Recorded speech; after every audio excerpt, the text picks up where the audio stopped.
Hello guys! Welcome to my YouTube channel.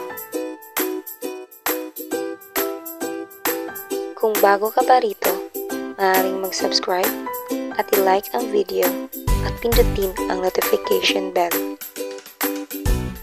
Ito ang unang mini vlog ko at sana'y magugustuhan ninyo.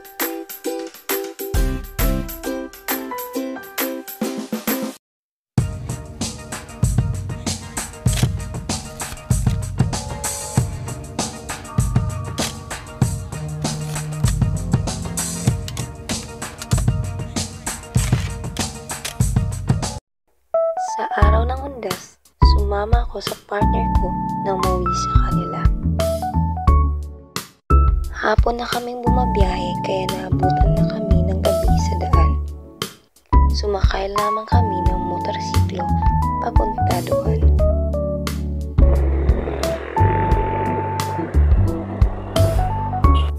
Binisita muna namin ang puntod na kanyang yumaong ama. Bumili kami ng kandila at bulaklak.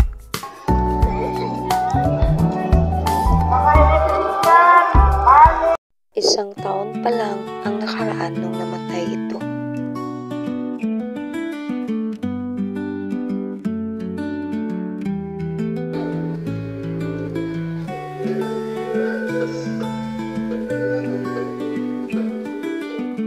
Di ako makauwi sa amin kaya dito na lang ako sa Malaking Cruz nagdasal. Nagpagpag na rin kami bago umuwi sa kanila. Pagka-uwi namin sa kanila, ay tinulungan namin ihanda sa lamesa ang mga pagkain. May kinukuha silang tao na magdadasal dito at para kausapin ng mga patay o ang mga mahal nila sa buhay. Tinulungan ko rin sila na gumawa ng isang klaseng kakanin. Ang Undas ay isang mahalagang tradisyon sa Pilipinas kung saan inaalala at pinarangalan natin ang ating mga yumaong mahal sa buhay. Sa araw na ito, dinadalaw natin ang kanilang mga puntod, nag-aalay ng kandila, bulaklak, panalangin bilang simbolo ng ating pagmamahal at pag-alala.